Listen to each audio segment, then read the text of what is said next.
ठीक है। सभी को बहुत बहुत नमस्कार और गुरु जी को मन ही मन प्रणाम करते हुए आज की हम क्लास शुरू करते हैं। पिछली 5 क्लासों में हमने लीवर के अलग अलग पोर्शंस को समझे, उसके फंक्शंस को देखा है, उसके अलग अलग पार्ट्स को हमने देखा, उनके फंक्शन को भी देखा कि वो क्या क्या काम करते हैं। अब हमको समझना है हेपेटोसाइट, जो कि लीवर की फंक्शनल यूनिट है, यानी कि मुख्य कर्ता धर्ता जो है वो हेपेटोसाइट है। हेपेटोसाइट को समझने से पहले हम सेल के बारे में समझते हैं कि सेल क्या होती है, उसके कंपोनेंट क्या होते हैं, एक ओवरव्यू उसका समझेंगे। फिर उसके बाद हम हेपेटोसाइट को कंप्लीट करेंगे और जब वह कंप्लीट हो जाएगा तो उसके बाद फिर डिटेल में हम जो है सेल के बारे में पढ़ेंगे, सेल की एनाटॉमी एंड फिजियोलॉजी, जो कि हम पढ़ेंगे गाइटन एंड हॉल जो बुक है उसके 12th एडिशन से हम उसके आगे की पढ़ाई करेंगे।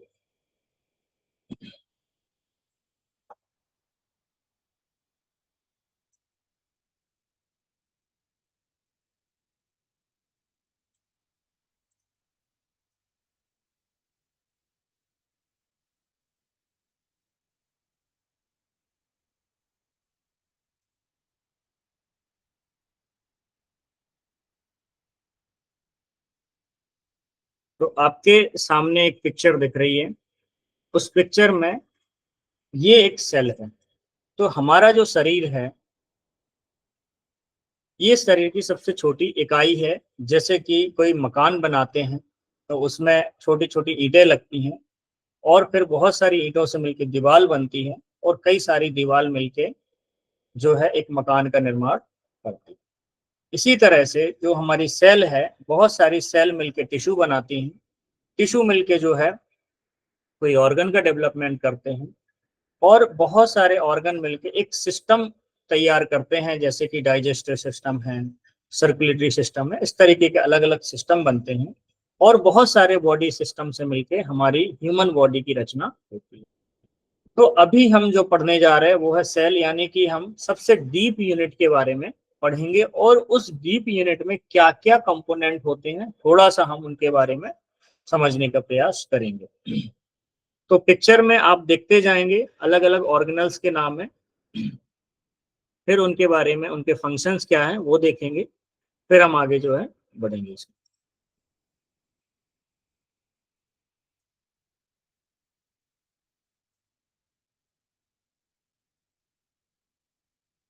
सो मानव कोशिकाएं मानव शरीर की मूलभूत संरचना है और प्रत्येक कोशिका यानी सेल एक जटिल और जीवित इकाई है जिसमें एक से अत्यधिक संगठित संगठित रचनाएं होती हैं जो कि कोई विशेष कार्य करने की अनुमति देती है।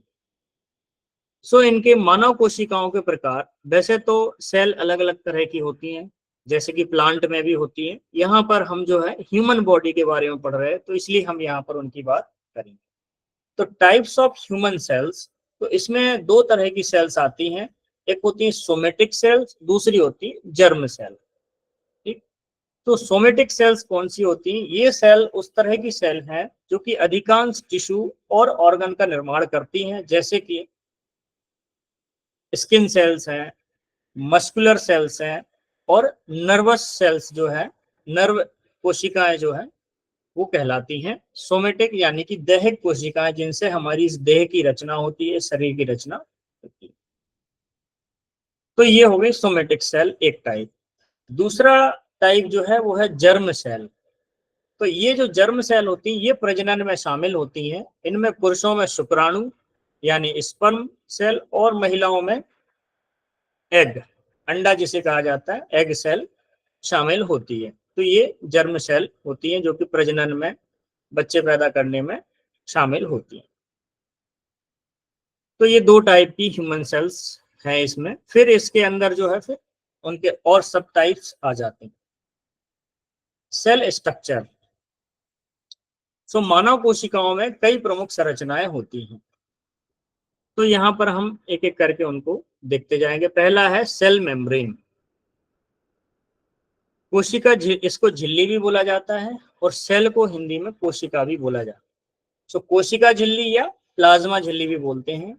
एक फॉस्फोलिपिड बाई लेयर जिसमें कि प्रोटीन जुड़े होते हैं जो कोशिका में प्रवेश करने और बाहर निकालने को नियंत्रित करते हैं।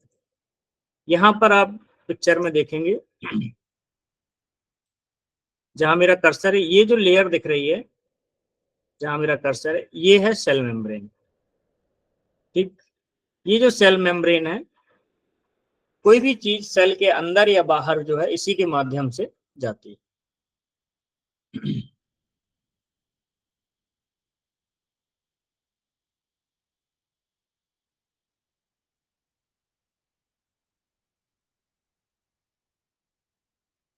हाँ, ये एक आप पिक्चर देखेंगे आपके सामने है, ये सेल मेम्ब्रेन का स्ट्रक्चर होता है।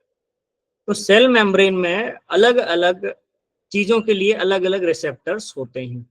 जैसे आप यहाँ पर देखेंगे, जो ग्लूकोज के मॉलिक्यूल हैं और उनसे बनने वाले जो प्रोडक्ट हैं, जैसे ग्लाइकोलिपिड है, कार्बोहाइड्रेट की जो चेन है वो है, उसके लिए अलग से यहाँ पर रिसेप्टर या ये दरवाजे होते हैं, ये चैनल कहलाते हैं। ये इनके माध्यम से जो जिस चैनल से जुड़ेगा उस चैनल को वो अंदर जाने देगा। तो सबकी अपनी एक प्रोटीन की मार्कर होती है, उसको पहचान के वो जो है अंदर जाएगा।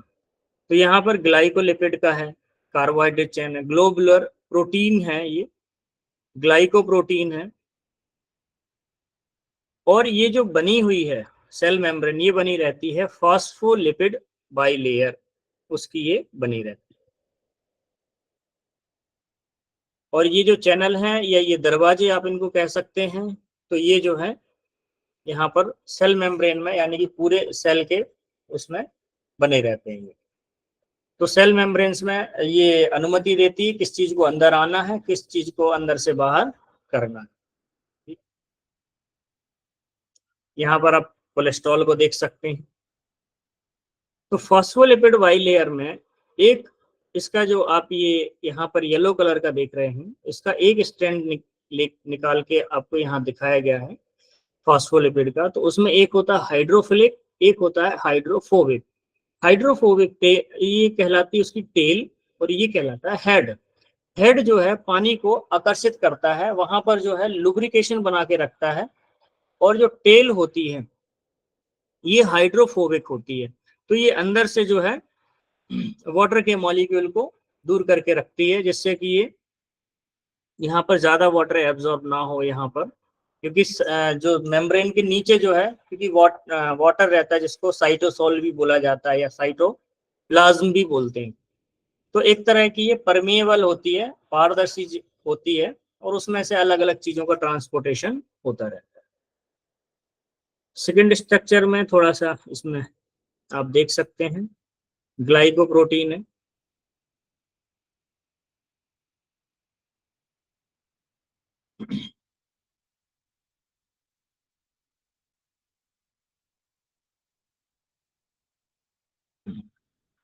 तो ये सेल मेम्ब्रेन है। बाकी इसकी डिटेल हम जो है आगे की क्लासेस में देखेंगे। अभी एक ओवरव्यू आप देख लीजिए कि इस तरीके से सेल मेम्ब्रेन होती है। सेल मेम्ब्रेन का काम क्या है? सेल की सुरक्षा करना, और जो भी न्यूट्रिशन है और वेस्ट मटेरियल है, न्यूट्रिशन को अंदर लेना और वेस्ट मटेरियल को बाहर निकाल देना। तो सेल का पूरा मैनेजमेंट, उसको स्ट्रक्चर देना, ये उसका काम होता है। सो ये एक फास्फोलिपिड बाइलेयर होती है जिसमें कि एम्बेडेड प्रोटीन होते हैं, जो कि कोशिका यानी सेल में प्रवेश करने और बाहर निकलने को नियंत्रित करते हैं। दूसरा ऑर्गेनल है, ये हम सेल स्ट्रक्चर देख रहे हैं कि सेल किन किन चीजों से मिलके बनी है। तो उसमें हमने पहला पार्ट देखा सेल मेम्ब्रेन। दूसरा जो पार्ट है वो है साइटोप्लाज्म, इसको कोशिका द्रव्य भी बोला जाता है। सो सेल मेम्ब्रेन के भीतर एक जेली जैसा पदार्थ होता है जिसमें कि ऑर्गेनल्स और अन्य घटक होते हैं, उसको साइटोप्लाज्म कहा जाता है।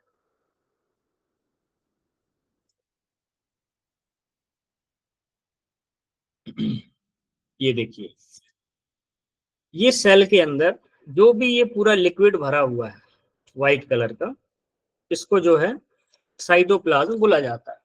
और ये जो जैसे माइटोकॉन्ड्रिया है, माइक्रोट्यूब्यूल्स है, सेंट्रोसोम है, लाइसोसोम है,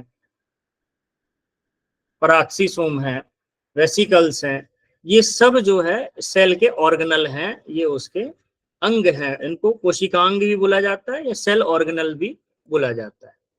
और ये सब किस चीज के अंदर रहते हैं? साइटोप्लाज्म के अंदर।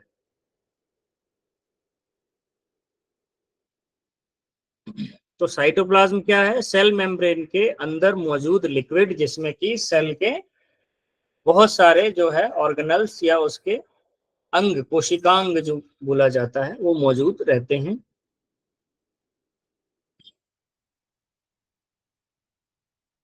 तो ये हो गया साइटोप्लाज्म। अगला जो उसका घटक है वो है न्यूक्लियस। तो कोशिका का नियंत्रण केंद्र, जिसमें कि आनुवांशिक पदार्थ जिसे हम डीएनए बोलते हैं वह होता है, और यह एक आवरण से घिरा होता है। उसको न्यूक्लियस मेम्ब्रेन भी बोला जाता है। या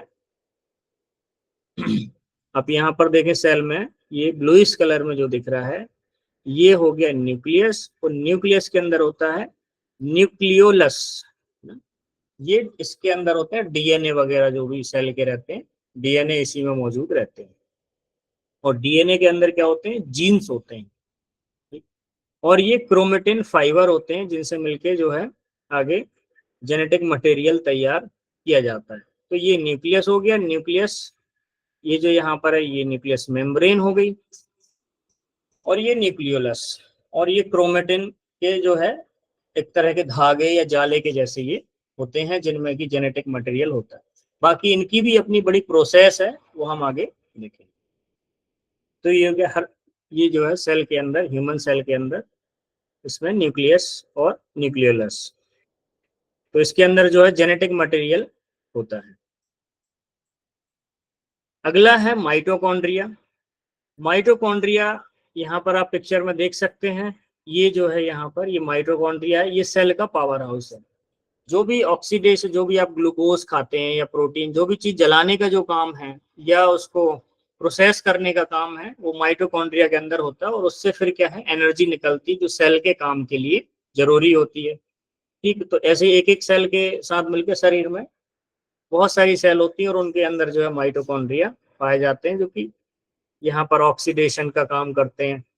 ग्लूकोज को तोड़ना है, प्रोटीन को तोड़ना है, इस तरीके से उनको जला के जो है एनर्जी बनाई जाती है। तो ये कोशिका का पावर हाउस है, जिसमें कि एनर्जी जनरेट होती है।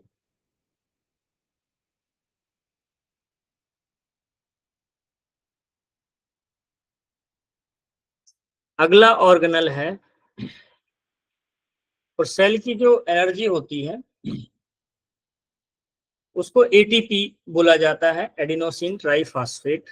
एटीपी के रूप में उसको डिनोट करते हैं। एंडोप्लाज्मिक रेटिकुलम, आप पिक्चर में देखें, एंडोप्लाज्मिक रेटिकुलम जो कि एक घुमावदार रचना है, जो कि न्यूक्लियस से जुड़ी हुई रहती है।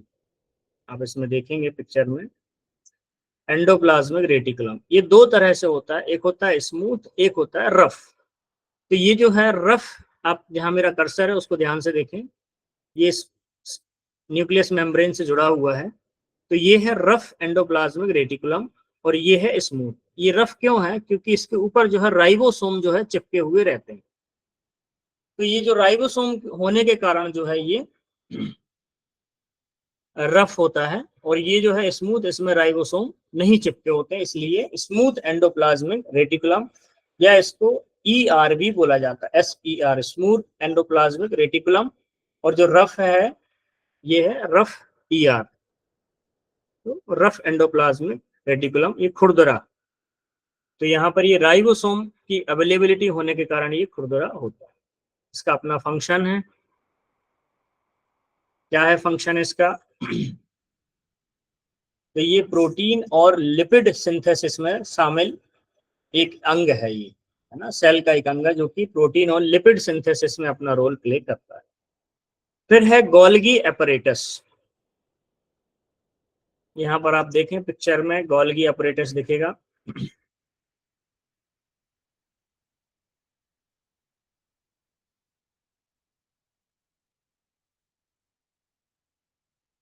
ये भी जो है प्रोटीन और लिपिड को मतलब प्रोसेस करने में, उसको छांटने में और पैकेजिंग करने के लिए जिम्मेदार होता है। ये प्रोटीन को पैकेट के फॉर्म में बना देता है। तो उनको संशोधित करना, उनको छांटना और फिर उनकी पैकेजिंग करने के लिए ये जिम्मेदार होता है गोल्गी अपरेटस। इसमें पिक्चर में आपको दिखेगा, ये है, ये जो है गोल्गी अपरेटस।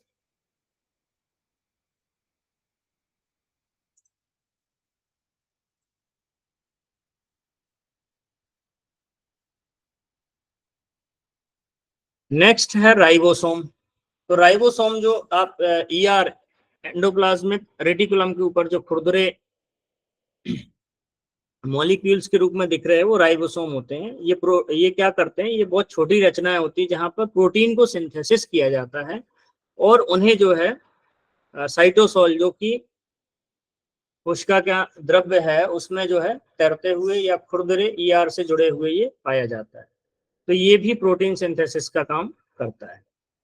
फिर है लाइसोसोम। तो यहाँ पर आप पिक्चर में देखें, लाइसोसोम भी होंगे। ये है, यहाँ पर देखिए, ये लाइसोसोम। इसका न्यूरोथेरेपी में तो बहुत यूज किया जाता है लाइसोसोम 1 पैरा जो आप देते हैं। तो इसका क्या फंक्शन है, इसका फंक्शन है, अभी हम इनका जो है जरूरी फंक्शन देखेंगे, फिर बाद में डिटेल में पढ़ेंगे। तो इसमें डाइजेस्टिव एंजाइम होते हैं, जो भी सेल के अंदर अपशिष्ट पदार्थ होते हैं या हार्मफुल केमिकल होते हैं और सेलुलर मलबे को ये तोड़ते हैं। ठीक, ये जो है सेलुलर मलबे को तोड़ने का काम करते हैं। तो इसके अंदर लाइसोसोम के अंदर डाइजेस्टिव एंजाइम होते हैं जो किसी भी चीज को पचा देते हैं। जो जैसे कोई सेल डेड हो रही है या सेल का कोई ऑर्गेनल जो है कमजोर हो गया है, मरने वाला है, तो उसको ये उस मलबे को जो है खत्म कर दे, उस डेब्रीज को खत्म करने का काम कर दे। अगला है पराक्सीसोम। पराक्सीसोम जो है फैटी एसिड को तोड़ते हैं और हानिकारक पदार्थों को डिटॉक्सिफाई करते हैं। पिक्चर में आप देखेंगे, ये है पराक्सीसोम। तो ये डिटॉक्सिफिकेशन का काम भी करते हैं और फैटी एसिड को तोड़ने का काम करते हैं। साइटोस्केलेटन। सो ये प्रोटीन के फिलामेंट होते हैं और ट्यूब्यूल्स का एक नेटवर्क होता है जो कि सेल को एक स्ट्रक्चर प्रदान करता है जिससे कि सेल के भीतर ऑर्गेनल जो है व्यवस्थित रहे। साइटोस्केलेटन एक तरह के फाइबर जैसे होते हैं, आप यहाँ पर देखेंगे पिक्चर में, जैसे ये जो है, ये फाइबर जैसे आपको जो दिख रहे हैं ना, ये साइटोस्केलेटल है। सो इनके माध्यम से जो है सेल को एक स्ट्रक्चर मिलता है। यहाँ पर है, ये यहाँ पर देखिए, ये ऊपर भी है। तो इस तरीके से सेल के अंदर बिखरे हुए रहते हैं और सेल को एक स्ट्रक्चर प्रदान करते हैं जिसके अंदर सभी ऑर्गन व्यवस्थित रूप से रहें।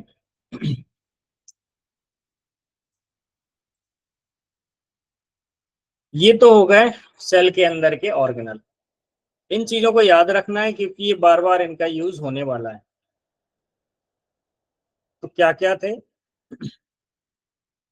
सेल मेम्ब्रेन है, साइटोप्लाज्म है, न्यूक्लियस है, माइटोकॉन्ड्रिया है, एंडोप्लाज्मिक रेटिकुलम है, इसमें स्मूथ और रफ दो तरह का है ये। फिर है Golgi apparatus, ribosomes, lysosome, peroxisome and cytoskeleton. अब सेल के फंक्शन हम देखेंगे। तो विभिन्न प्रकार की कोशिकाएं विभिन्न कार्य करती हैं। जैसे पहला है एपिथेलियल सेल्स। तो ये क्या करती हैं, सुरक्षात्मक अवरोध बनाती हैं और एब्जॉर्प्शन, सीक्रेशन और फिल्ट्रेशन में ये शामिल होती हैं। एपिथेलियल सेल्स अक्सर कहाँ पाई जाती हैं, जो भी डक्ट वगैरह होती हैं या हमारा ट्रैक्ट होता है, चाहे हमारा जीआई ट्रैक्ट हो या फिर यूरिनरी ट्रैक्ट हो या फिर हमारा जो है लंग्स में ब्रोंक्यूल्स वगैरह होते हैं, उन सभी जगह पे ये एपिथेलियल सेल्स पाई जाती हैं जो कि सीक्रेशन करना है, एब्जॉर्प्शन करना है, इसका काम करती हैं। तो जैसे यूटीआई वगैरह होता है, तो यूटीआई जब किसी को होता है तो हम यूरिन टेस्ट कराते हैं। तो यूरिन टेस्ट में कई बार एपिथेलियल सेल्स दिखने लगती है जब उनमें इन्फेक्शन वगैरह हो जाता है।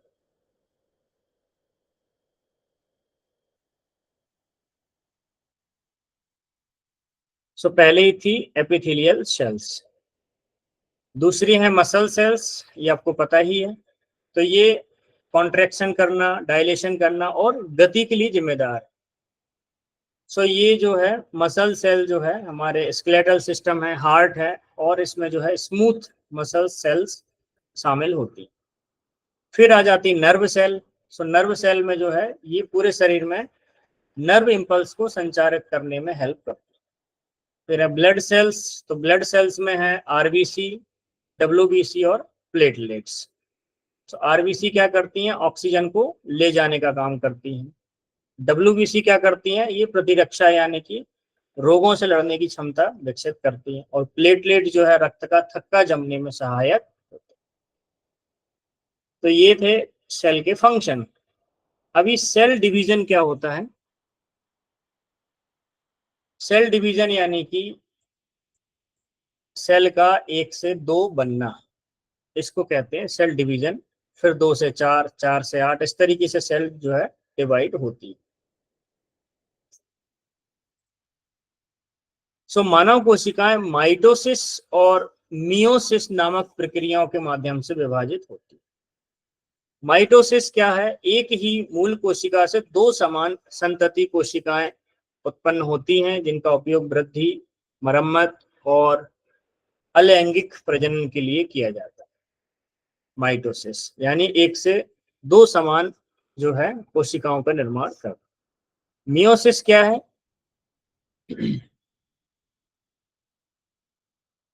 ये प्रजनन के दौरान जो प्रक्रिया होती है सेल में डिवीजन की, तो ये प्रक्रिया वहां पर होती है। इसमें जो है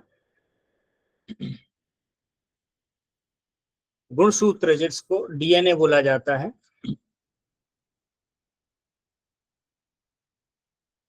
तो चार गैर समान संतति कोशिकाएं उत्पन्न होती है इसमें, जिनका उपयोग यौन प्रजनन के लिए किया जाता है। जेनेटिक मटेरियल के रूप में सेल के अंदर क्या होता है? डीएनए होते हैं और क्रोमोसोम। सो क्रोमोसोम जो है 46 क्रोमोसोम होते हैं, जिसकी अगर जोड़ी बनाए तो 23 जोड़ी कहलाते हैं।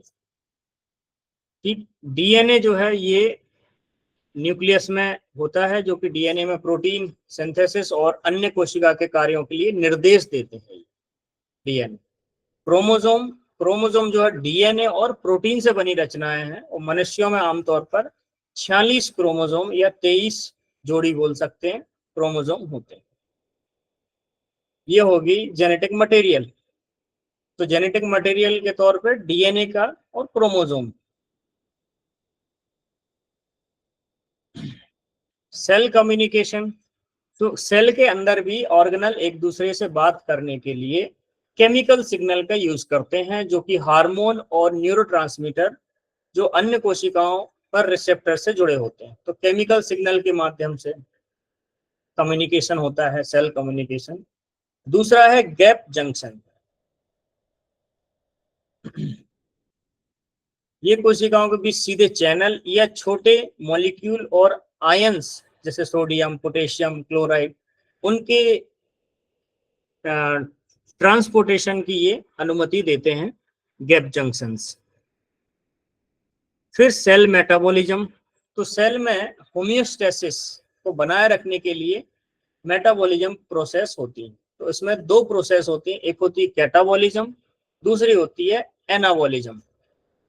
कैटाबॉलिज्म मतलब कि ऊर्जा जारी रखने के लिए अणुओं को तोड़ना, किसी भी चीज को तोड़ना, जैसे कि प्रोटीन को तोड़ना है, कार्बोहाइड्रेट को तोड़ना है ना? तो उदाहरण के लिए ग्लाइकोलाइसिस, जो कि क्रेब्स चक्र में आता है। सो ये कि जो क्रेब्स चक्र होता है, ये हेपेटोसाइट सेल के अंदर देखने को अक्सर मिलता है। जब हम लीवर की फिजियोलॉजी पढ़ेंगे तब वहां पर क्रेब्स साइकिल को देखा जाएगा। तो कैटाबॉलिज्म मतलब एक प्रकार से तोड़ना, और तोड़ने से क्या होती है? ऊर्जा जनरेट होती है। दूसरा है एनाबॉलिज्म, छोटी इकाइयों से अणुओं का निर्माण करना, जैसे कि प्रोटीन सिंथेसिस या प्रोटीन को तैयार करना। तो ये दो तरह के सेल मेटाबॉलिज्म होते हैं, जिसमें कैटाबॉलिज्म और एनाबॉलिज्म। कैटाबॉलिज्म मतलब अणुओं को तोड़ना, एनाबॉलिज्म मतलब अणुओं को निर्माण करना। Cellular adaptations. तो हमारी जो सेल्स होती हैं अपने वातावरण में होने वाले परिवर्तनों के लिए अलग अलग प्रक्रियाओं के माध्यम से वो अडेप्ट कर लेती हैं। एक प्रोसेस है उसमें एपोप्टिस एपोप्टोसिस, यानी कि क्षतिग्रस्त या अनावश्यक कोशिकाओं को हटाने के लिए प्रोग्राम की गई कोशिका डेथ या कोशिका मृत्यु। दूसरा है ऑटोफेजी, होमेस्टेसिस को बनाए रखने और क्षतिग्रस्त भागों को हटाने के लिए सेलुलर घटकों का जो है क्षरण होना या खत्म होना शुरू हो जाता है, उस प्रक्रिया को ऑटोफेजी कहा जाता है। नेक्स्ट है सेल की उम्र बढ़ना और मृत्यु, यानी कि सेल एजिंग एंड डेथ। तो कोशिकाएं उम्र बढ़ने से गुजरती हैं और अंततः मर जाती हैं। तो एक इसमें दो तरह से मरती हैं, एक होती है जीर्णता, यानी कि जब कोशिकाएं विभाजित होने और कार्य करने की अपनी क्षमता खो देती हैं, उसको होते हैं सेंस जीर्णता। और दूसरा है नेक्रोसिस, यानी कि अनियंत्रित कोशिका मृत्यु, जो अक्सर चोट या बीमारी के कारण। तो ये नेक्रोसिस वर्ड आपने सुना होगा पहले भी, जैसे कि एवस्कुलर नेक्रोसिस, जिसकी बीमारी के बारे में हम जब उसका ट्रीटमेंट देते हैं तो वहाँ नेक्रोसिस का मतलब क्या होता है, एक तरह से सेल का डेड हो जाना या धीरे सर्कुलेशन की कमी के कारण वो मरना शुरू हो जाती है। तो या तो सेल उम्र के साथ साथ जैसी उम्र बढ़ती है वो सेल जो है कमजोर होती है, उस तरीके से मर जाती है किसी बीमारी की वजह से या सर्कुलेशन की कमी की वजह से। तो इस तरीके से सेल जो है या तो बीमार होकर मरेगी या फिर जो है सीधा उसकी डेथ हो जाती है, नेक्रोसिस। यानी कि उसको अगर कहीं चोट लग जाए या कोई बड़ी बीमारी हो जाए तो नेक्रोसिस होता है। और ये नेक्रोसिस कहीं भी हो सकता है। मान लीजिए उंगली में सर्कुलेशन खत्म हो जाए, धीरे धीरे ये उंगली में सेल मरना शुरू हो जाएगी, नेक्रोसिस हो जाएगा। फिर इसमें ना तो सेंसरी फंक्शन रहेगा ना मोटर फंक्शन रहेगा, वो एक तरह से डेड हो जाएगा। तो एवीएन के केस में भी क्या है, जो बोन सेल होती है वो खत्म होनी शुरू हो जाती है। तो ये थे सेल के ऑर्गेनल, उसके फंक्शन, उसकी अलग अलग चीजों को हमने देखा।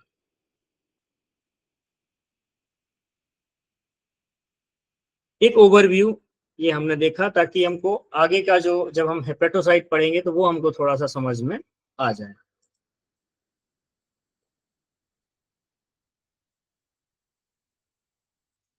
तो अब हम जो है हेपेटोसाइट सेल के बारे में थोड़ा सा पढ़ेंगे।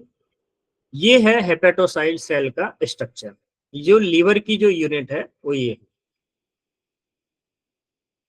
देखिए इसमें न्यूक्लियस भी है,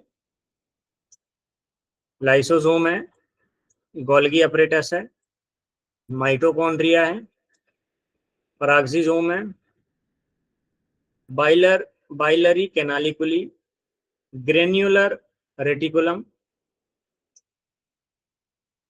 रफ एंडोप्लाज्मिक रेटिकुलम और हेपेटिक सिनुसॉइड। तो ये एक हेपेटोसाइट सेल का स्ट्रक्चर है। इस सेल्स में आपको ज्यादा मात्रा में क्या दिख रहा है, आप लिख के बताएं चैट में। आपको कौन सा ऑर्गेनल इसमें ज्यादा दिख रहा है, कौन कौन से ऑर्गेनल जो बहुत ज्यादा मात्रा में है, चैट में लिख सकते हैं।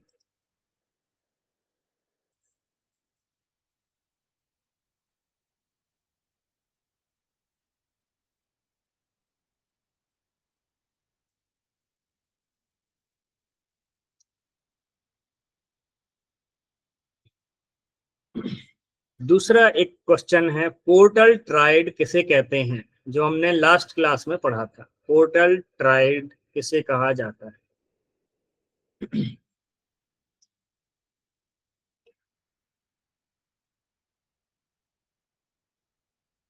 न्यूक्लियस तो इसमें एक है। एक इसमें खास तरह की चीजें इसमें आप देखिए, माइटोकॉन्ड्रिया बहुत ज्यादा मात्रा में है, ये आगे आएगा इसमें। चलिए अभी हम हेपेटोसाइट के बारे में देखते हैं। पहले आप लोग बताएं पोर्टल ट्राइड क्या होता है, जिसको मालूम है वो हैंड रेज करें या फिर आप चैट में भी लिख सकते हैं पोर्टल ट्राइड।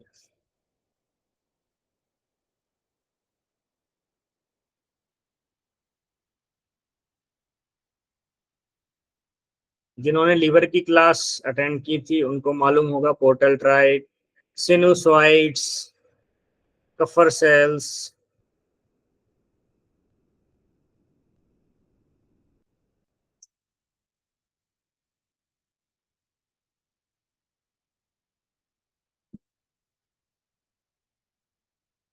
ओके, मैं आपको क्लियर कर देता हूँ, आप भूल गए होंगे फिर से।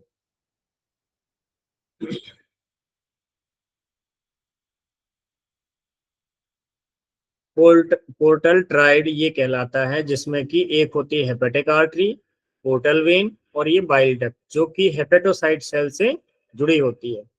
और सिनुसाइड क्या है, ये सिनुसाइड सेल्स यहाँ पर मौजूद होती हैं, इनका भी अपना एक फंक्शन होता है, ठीक, जो कि सिनुसाइडल ल्यूमन के अंदर मौजूद होती है। ठीक, तो अभी हम जो देखेंगे वो हम हेपेटोसाइट सेल के बारे में देखेंगे। सो लीवर सेल्स या हेपेटोसाइट, ये लीवर की प्राइमरी फंक्शनल यूनिट्स हैं। वे शरीर में कई महत्वपूर्ण प्रक्रियाओं का अभिन्न अंग है जिसमें metabolism, detoxification and protein synthesis, चयापचय, विषहरण और प्रोटीन सिंथेसिस शामिल है।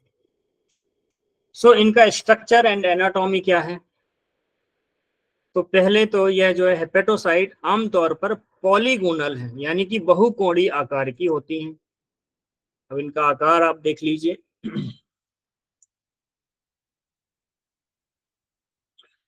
ये देखिए इनके, इस तरीके से देखिए, ये जो डिजाइन है ये बहुकोणीय डिजाइन कहलाती है, इसमें अलग अलग कॉर्नर है।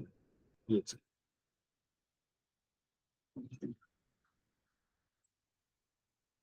ठीक, और प्लेट्स और कॉर्ड्स में व्यवस्थित होते हैं जो कि लीवर लोब्यूल्स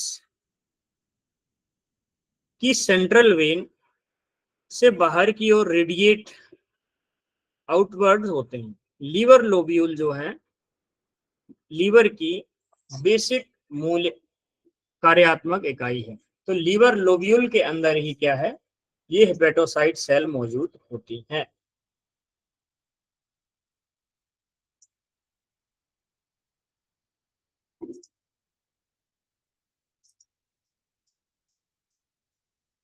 हमने लीवर के अलग अलग लोब देखे थे, वह जो लोब हैं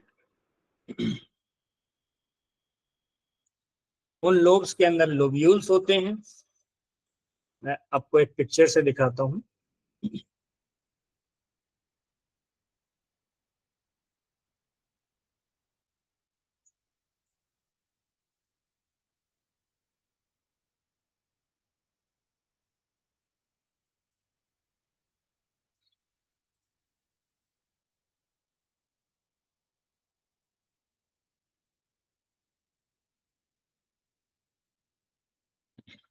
ये पिक्चर आपके सामने, ये देखिए लीवर, लीवर के ये हेपेटोसाइट सेल का यहाँ पर स्ट्रक्चर आप देख रहे हैं, तो ये उसका एक लोब्यूल्स का एक हिस्सा है जिसको आप देख रहे हैं।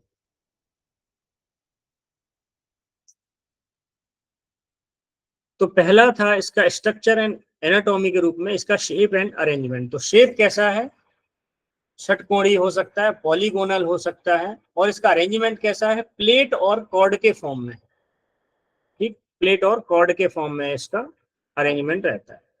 दूसरा है इसका सेल मेम्ब्रेन। ये क्या है, हम इसकी स्ट्रक्चर एंड एनाटॉमी देख रहे हैं, किसकी, हम हेपेटोसाइट सेल की। तो यहाँ पर अब जो भी बात होगी वो हेपेटोसाइट सेल के बारे में होगी।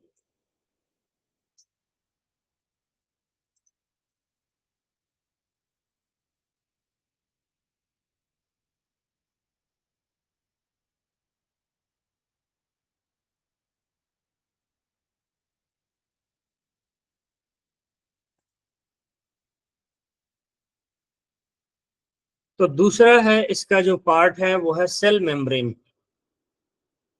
सो हेपेटोसाइट की कोशिका झिल्ली या सेल मेम्ब्रेन एक लिपिड बाइलेयर होती है जिसमें विभिन्न प्रोटीन और लिपिड होते हैं। यह कोशिका की अखंडता को बनाए रखती है और कोशिका के अंदर और बाहर पदार्थों की आवाजाही को नियंत्रित करती है। तो इसमें भी सेल मेम्ब्रेन होती है जो कि किसकी बनी है, एक लिपिड बाइलेयर है जो प्रोटीन और लिपिड होते हैं उससे इसका निर्माण होता है। और सेल मेम्ब्रेन क्या करती है, कोशिका के अंदर और बाहर पदार्थों की आवाजाही को नियंत्रित करती है। तीसरा हेपेटोसाइट का जो पार्ट है वो है साइटोप्लाज्म। सो हेपेटोसाइट का जो साइटोप्लाज्म होता है वह ऑर्गेनल से भरा हुआ होता है और उसमें विभिन्न मेटाबॉलिक प्रोसेस में ये शामिल होता है। अगला है न्यूक्लियस।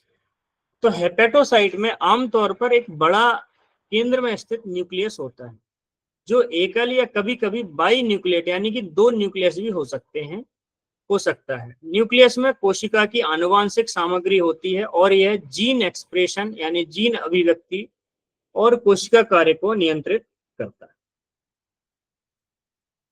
तो ये हो गया उसका मेन स्ट्रक्चर। अब हम देखेंगे हेपेटोसाइट के जो ऑर्गेनल्स हैं। ज्यादातर वही ऑर्गेनल्स हैं जिनका हम पहले किसी सेल ऑर्गेनल के रूप में हमने पढ़े थे, वही इसमें रहते हैं। पर यहाँ पर हम उनका फंक्शन देखेंगे कि हेपेटोसाइट के अंदर उनका क्या फंक्शन है। तो ऑर्गेनल्स के रूप में पहला है एंडोप्लाज्मिक रेटिकुलम। हेपेटोसाइट में एक अच्छी तरह से विकसित एंडोप्लाज्मिक रेटिकुलम होता है। Rough endoplasmic reticulum protein synthesis में शामिल होता है, जबकि smooth endoplasmic reticulum lipid metabolism और डिटॉक्सिफिकेशन प्रक्रियाओं के लिए महत्वपूर्ण होता है। दूसरा है गोल्गी एपरेटस। एंडोप्लाज्मिक रेटिकुलम में सिंथेसिस प्रोटीन और लिपिड को संशोधित करने, छांटने और पैकेजिंग करने में शामिल होता है गोल्गी एपरेटस। अगला ऑर्गेनल है इसमें माइटोकॉन्ड्रिया। तो माइटोकॉन्ड्रिया जो है ऑक्सीडेटिव फास्फोराइलेशन के माध्यम से कोशिका को ऊर्जा प्रदान करते हैं। Hepatocytes have numerous mitochondria to support their high metabolic activity. तो जो हेपेटोसाइट सेल होती है उनमें उच्च चयापचय गतिविधि का समर्थन करने के लिए कई माइटोकॉन्ड्रिया होते हैं। जैसा कि हमने पढ़ा था कि लीवर जो है दिन रात काम करता रहता है और उसके अंदर जो है प्रोसेसिंग चलती रहती है। कभी प्रोटीन को जो है तोड़ना है, कभी फैट को तोड़ना है, कभी ग्लूकोज से ग्लाइकोजन बनाना है, फिर ग्लाइकोजन से ग्लूकोज बनाना है। तो इस तरीके की जो प्रक्रिया बहुत ज्यादा मात्रा में जिन ऑर्गन में होती है वहां पर एनर्जी की नेचुरली ज्यादा जरूरत पड़ेगी। तो सेल का पावर हाउस क्या है, माइटोकॉन्ड्रिया है। तो ऐसी सेल में माइटोकॉन्ड्रिया ज्यादा पाए जाएंगे। तो जहां भी आपको एनर्जी की ज्यादा जरूरत पड़ती है उन कोशिकाओं में माइटोकॉन्ड्रिया ज्यादा मात्रा में पाया जाएगा। ठीक है। या फिर जो वहां पर और भी फंक्शन है, जैसे जहां पर प्रोटीन सिंथेसिस की ज्यादा जरूरत है तो वहां पर एंडोप्लाज्मिक रेटिकुलम की संख्या ज्यादा हो सकती है, रफ एंडोप्लाज्मिक रेटिकुलम ज्यादा हो सकता है। यानी फंक्शन के आधार पर ऑर्गेनल की मात्रा भी निर्धारित होती है। तो कहीं पर हो सकता है जहां एनर्जी की ज्यादा जरूरत ना हो तो वहां माइटोकॉन्ड्रिया कम होंगे, जहां एनर्जी की जरूरत ज्यादा होगी तो वहां पर माइटोकॉन्ड्रिया ज्यादा होंगे। ठीक। अगला है पराक्सीसोम। पराक्सीसोम क्या है, फैटी एसिड के टूटने और हानिकारक पदार्थों के विषहरण में शामिल होता है, यानी डिटॉक्सिफिकेशन में शामिल होता है। और लाइसोसोम होता है इसमें, जो कि इसके अंदर पाचन एंजाइम होते हैं जो अपशिष्ट पदार्थों और सेलुलर मलबे को तोड़ते हैं। तो ये यहाँ पर लीवर के अंदर भी लाइसोसोम हेपेटोसाइट के अंदर भी पाया जाता है, जो कि किसी भी तरह के सेलुलर मलबे को तोड़ना है, खराब पदार्थों को जो है पचाना है, वो सारा काम इसमें होता है। यहाँ तक सभी को समझ में आ रहा है, ज्यादा टफ तो नहीं है।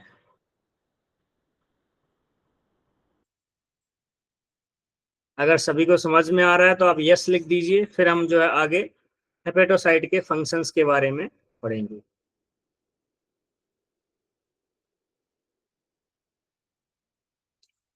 थोड़ा टफ तो है लेकिन इसको बार बार पढ़ेंगे समझेंगे तो आ जाएगा, क्योंकि आगे चल के ये जो है हमें काम आएगा जब हम स्टडी करते हैं, बड़ी बड़ी बीमारियों के ट्रीटमेंट ढूंढते हैं, तो उनमें जो है हमें इन चीजों की जरूरत पड़ती है। तो गुरुजी ने जो ट्रीटमेंट बनाए लाइसोजोम, आप सोचिए ये सेल के अंदर लाइसोजोम को उकसाने के लिए वन पैरा जो बनाया है, क्या सोच के बनाया होगा कि हर सेल के अंदर का लाइसोजोम एक्टिवेट हो जाए। इसके लिए कितनी स्टडी गुरुजी ने की होगी, ये समझने वाली बात है। आप सोचिए ये सेलुलर बेस पे न्यूरोथेरेपी कितना डीप साइंस है कि सेलुलर बेस पे हम चीजों को एक्टिवेट करते हैं। ठीक है, तो आप जब सोचेंगे इस पर थोड़ा सा ध्यान देंगे तो पता चलेगा कि जब गुरुजी ने कोई ट्रीटमेंट बनाया है तो उसका बेस क्या रखा होगा, उन्होंने क्या सोचा होगा कि भाई सेलुलर लेवल पे वो एक्टिवेट कर रहे हैं। डीएनए को तक चेंज करने की गुरुजी बात करते हैं, जीन्स में तक फर्क लाने की बात करते हैं गुरुजी, कि जैसे जो जेनेटिक डिजीज होती है उनमें भी हम ट्रीटमेंट देते हैं। तो सेलुलर लेवल पे जो चेंजेस आ रहे हैं, इतना चेंजेस करना किसी भी थेरेपी के लिए बहुत मुश्किल काम है, बट न्यूरोथेरेपी करती है। ये एक अमेजिंग चीज है। ठीक है, चलिए अब हम हेपेटोसाइट के फंक्शंस के बारे में समझते हैं। सो हेपेटोसाइट सेल यानी कि लीवर की सेल्स, ठीक, तो उनके क्या क्या काम होते हैं। तो पहला काम है कार्बोहाइड्रेट मेटाबॉलिज्म। सो हेपेटोसाइट ग्लूकोज को ग्लाइकोजन के रूप में संग्रहित करके और आवश्यकता पड़ने पर रक्त प्रवाह में ग्लूकोज जारी करके रक्त शर्करा के स्तर को नियंत्रित करते हैं। यहाँ पर एक चीज नोट करें कि ग्लूकोज को ग्लाइकोजन में जब कन्वर्ट किया जाता है उस प्रक्रिया को कहते हैं ग्लाइकोजेनेसिस, और जब ग्लाइकोजन को तोड़ के ग्लूकोज बनाया जाता है तो उसको बोलते हैं ग्लाइकोजेनोलिसिस। ग्लाइकोजेनोलिसिस, और ग्लूकोज को ग्लाइकोजन में कन्वर्ट करना है तो ग्लाइकोजेनेसिस। ठीक, ये जब उसकी फिजियोलॉजी देखेंगे हम लीवर की, तब वहां पर ये चीज काम आएगी। अभी ये खाली दिमाग में रखें कि ग्लूकोज को ग्लाइकोजन में कन्वर्ट करना है तो वो प्रोसेस कहलाएगी ग्लाइकोजेनेसिस, और ग्लाइकोजन को ग्लूकोज में कन्वर्ट करना है तो ग्लाइकोजेनोलिसिस यानी ग्लाइकोजेनोलिसिस कहा जाता है। ठीक, तो इसके माध्यम से होता क्या है, जब ब्लड में अब ज्यादा मात्रा में कार्बोहाइड्रेट खा लेते हैं, जो कि एनर्जी से बहुत जरूरत है 2 रोटी की, आपने खा ली 6 रोटी, तो जो 4 रोटी का एक्स्ट्रा ग्लूकोज जो आपके बॉडी में बढ़ गया है, उस ग्लूकोज को ग्लाइकोजन में कन्वर्ट करके टिश्यू के अंदर स्टोर कर दिया जाता है। उस प्रक्रिया को क्या बोला जाता है, ग्लाइकोजेनेसिस। और जब आप फास्टिंग करते हैं, कभी आप उपवास करते हैं, आप उस समय कुछ नहीं खा सकते बाहर से, तो उस समय जो जमा हुआ ग्लाइकोजन है उसको तोड़ा जाता है, उसको क्या बोलते हैं, ग्लाइकोजेनोलिसिस। ग्लाइकोजेनोलिसिस यानी कि फिर ग्लाइकोजन को ग्लूकोज में तोड़ा जाता है, जिससे कि रक्त में जो आपने कार्बोहाइड्रेट या शुगर नहीं खाई है तो शरीर वहां से उसको शुगर को ब्लड में पहुंचा देगा और मेंटेन कर देगा। अगर ये काम नहीं होता है तो क्या होगा, आपकी शुगर डाउन जाएगी और आप हाइपोग्लाइसीमिक कोमा में जा सकते हो। या फिर जब आपकी शुगर बढ़ गई और लीवर ने उसको कन्वर्ट करके ग्लाइकोजन में नहीं रखा, तो फिर क्या होगा, एक तो आपकी यूरिन से शुगर बाहर जानी शुरू होगी, या हो सकता है आप हाइपरग्लाइसीमिक कोमा में चले जाए। दोनों कंडीशन, हाइपोग्लाइसीमिक कोमा भी होता है, हाइपरग्लाइसीमिक कोमा भी होता है। जब शुगर आपकी 700 800 इस रेंज में पहुंच जाए तो जो है कोमा में जा सकता है पेशेंट। तो पहला फंक्शन हो गया हेपेटोसाइट का, वो था कार्बोहाइड्रेट मेटाबॉलिज्म। दूसरा फंक्शन है लिपिड मेटाबॉलिज्म। तो हेपेटोसाइट सेल लिपिड और लिपोप्रोटीन को सिंथेसिस करने और तोड़ने का काम करते हैं। वे अतिरिक्त कार्बोहाइड्रेट और प्रोटीन को फैटी एसिड और ट्राइग्लिसराइड में भी परिवर्तित करते हैं।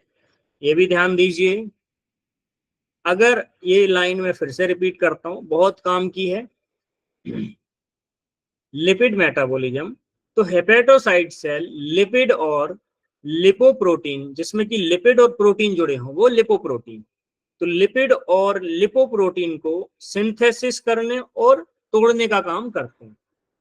और वे अतिरिक्त कार्बोहाइड्रेट, जो आपने एक्स्ट्रा कार्बोहाइड्रेट खाया, भले आपने फैट नहीं खाया, आपने अगर एक्स्ट्रा कार्बोहाइड्रेट लिया तो, और या फिर आपने एक्स्ट्रा प्रोटीन लिया, आप बोले मैंने तेल बंद कर दिया है, लेकिन आप खूब सारा कार्बोहाइड्रेट, खूब सारा प्रोटीन तो खाए जा रहे हैं, तो कार्बोहाइड्रेट और प्रोटीन को फैटी एसिड और ग्लिसराइड में भी परिवर्तित करते हैं, ये ध्यान दीजिए। तो फिर ऐसे लोगों के ट्राइग्लिसराइड बढ़ने की संभावना बढ़ जाती है। तो ये एक नोट करने वाली बात है कि भले आप फैट बंद कर दें, लेकिन लीवर हमारा जो है प्रोसेस करके बदल सकता है शरीर को जरूरी चीजों में जो भी जरूरत पड़ती है उसकी। ठीक, तो सभी चीजों का संतुलित होना बहुत जरूरी है। तीसरा फंक्शन है protein metabolism. Hepatocytes plasma protein, plasma protein मतलब जो आपका रक्त है, रक्त को प्लाज्मा बोला जाता है, उसमें मौजूद प्रोटीन। तो हेपेटोसाइट प्लाज्मा प्रोटीन जैसे एल्ब्यूमिन, क्लॉटिंग फैक्टर और एंजाइम को सिंथेसिस करने में शामिल होते हैं। वे अमीनो एसिड को भी तोड़ते हैं और उत्सर्जन के लिए अमोनिया को यूरिया में परिवर्तित करते हैं, और फिर यूरिया को जो है यूरिन के माध्यम से बाहर निकाल दिया जाता है। तो ये काम भी जो है हेपेटोसाइट सेल करती हैं। क्या करती हैं? प्लाज्मा प्रोटीन जैसे एल्बुमिन प्रोटीन है, क्लॉटिंग फैक्टर है, जैसे फैक्टर 8 है, फैक्टर 5 है, ये फैक्टर 7 है, फैक्टर 9, इस तरीके के जो फैक्टर हैं, क्लॉटिंग फैक्टर है ना, वो बनाने का काम भी करता है। एंजाइम को सिंथेसिस करने का भी काम करते हैं ये, ठीक। और ये अमीनो एसिड को भी तोड़ते हैं, और जो वेस्ट प्रोडक्ट के रूप में अमोनिया निकलती है उसको यूरिया में कन्वर्टेड करने का काम भी करते हैं। तो अगर किसी का लीवर कमजोर हो तो क्या क्या नहीं होंगे, बहुत सारे फंक्शन रुक जाएंगे, है ना। उसमें से एक फंक्शन क्या होगा कि अमोनिया जो है यूरिया में परिवर्तित नहीं होगी, तो ब्लड में अमोनिया बढ़ सकती है। क्लॉटिंग फैक्टर नहीं बनेंगे तो ब्लीडिंग ज्यादा होती रहेगी। एल्बुमिन प्रोटीन अगर नहीं बना तो ब्लड में ट्रांसफ्यूजन होना शुरू हो जाएगा, जिससे कि शरीर में रिटेंशन बढ़ जाएगा। तो ऐसे बहुत सारी चीजें हैं जो लीवर की सेल्स के काम नहीं करने के कारण ऐसा होने लगता है। अक्सर आप देखेंगे जिनको क्रॉनिक लीवर डिजीज होती है उनका शरीर फूल जाता है, अक्सर उनके हाथों पैरों पूरे शरीर में सूजन आ जाती है। क्यों? क्योंकि एल्बुमिन प्रोटीन है, जो जरूरी चीजें हैं वो नहीं बनती हैं, और शरीर से जो है फिर वो लीवर की सेल जो अमोनिया की यूरिया में कन्वर्ट नहीं करती, तो अमोनिया बढ़ेगी, और अब अमोनिया जब बढ़ेगी तो कई तरह के कंफ्यूजन पैदा होते हैं, मेंटल डिसऑर्डर्स, न्यूरोलॉजिकल डैमेज हो सकता है। तो ये हो गया, एक तो फंक्शन हो गया मेटाबॉलिज्म से रिलेटेड। दूसरा फंक्शन है डिटॉक्सिफिकेशन से रिलेटेड। सो डिटॉक्सिफिकेशन में पहला है दवा, चयापचय या फिर मेडिसिन जो खाई जाती हैं उनसे संबंधित। तो हेपेटोसाइट एंजाइमेटिक प्रक्रियाओं के माध्यम से विभिन्न दवाओं और हानिकारक पदार्थों को विषहरण करते हैं, मुख्य रूप से जो स्मूथ एंडोप्लाज्मिक रेटिकुलम में। तो जो आप दवाइयां खाते हैं उनके साइड इफेक्ट जो हैं, है ना, तो उनके जो हानिकारक पदार्थ हैं उनको खत्म करना किसी भी तरह से, है ना, तो ये हेपेटोसाइट सेल करती हैं। और हेपेटोसाइट सेल में मुख्य रूप से कौन करता है? Smooth endoplasmic reticulum. नेक्स्ट है बिलिरुबिन की प्रोसेसिंग करना। हेपेटोसाइट सेल पुरानी लाल रक्त कोशिकाओं को या आरबीसी से हीमोग्लोबिन को बिलिरुबिन में परिवर्तित करते हैं, जिसे फिर बाइल में उत्सर्जित किया जाता है या बाइल के माध्यम से बाहर निकाल दिया जाता है। तो ये हो गए डिटॉक्सिफिकेशन से रिलेटेड फंक्शन। फिर हो गया बाइल का सिंथेसिस करना या बाइल को बनाना। तो हेपेटोसाइट सेल जो है वह बाइल का प्रोडक्शन करती हैं और फैट के पाचन और अवशोषण के लिए, एब्जॉर्प्शन के लिए आवश्यक है क्या, बाइल का प्रोडक्शन। बाइल जो है गॉल ब्लैडर में संग्रहित होता है और छोटी आंत में छोड़ा जाता है। अगला कार्य है इसका वो है इम्यूनिटी से रिलेटेड। तो इम्यूनिटी से रिलेटेड जो है इसका कार्य है, ये इसके अंदर कफर सेल्स होती हैं जो कि लीवर में स्थित विशेष मैक्रोफेज होते हैं जो रक्त से किसी भी तरह के इन्फेक्शन या डेब्रीज को छानने में मदद करते हैं। हेपेटोसाइट्स नहीं होने के बावजूद ये जो है लीवर के साथ मिलकर काम करते हैं। कफर सेल्स की भी बहुत डिटेल है, अलग अलग तरह की कफर सेल्स हैं, वो हम बाद में देखेंगे। तो यहाँ पर जो है हमारा सेलुलर बेस, हमारा एक छोटा सा ओवरव्यू हमने देखा, फिर हमने लीवर की सेल्स को समझा।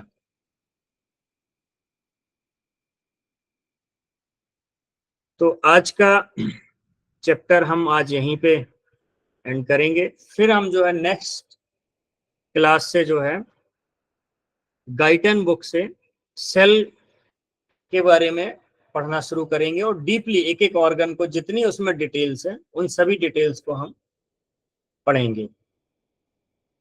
और धीरे धीरे अब हम यही है उसमें आगे बढ़ते चले जाएंगे और जो भी सिस्टम आएंगे आपकी एनाटॉमी फिजियोलॉजी उनको क्लियर करते चले जाएंगे।